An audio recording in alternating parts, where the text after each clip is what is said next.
En France, Christophe Castaner reçoit aujourd'hui Xavier Bertrand et Bruno Retailleau qui vont lui réclamer l'interdiction des listes communautaires en vue des élections municipales. Mais est-ce que c'est faisable en pratique? Comment on définit d'abord et comment on interdit éventuellement des listes communautaires? C'est une excellente question et c'est là tout l'enjeu de ces rencontres, tout l'enjeu du travail préparatoire qui a pu être celui de Bruno Retailleau et de Xavier Bertrand.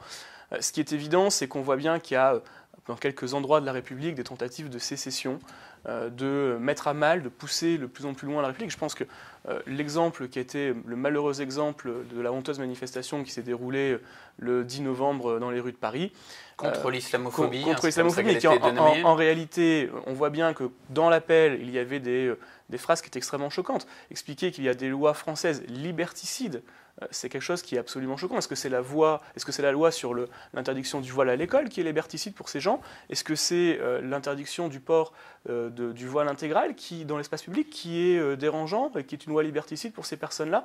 Et donc il est évidemment nécessaire de mettre un terme à ces tentatives de sécession de la République. Et si ça doit passer par une loi au moment des élections municipales pour que aucun élu de la République ne puisse porter des idées d'islam radical, eh bien tant mieux.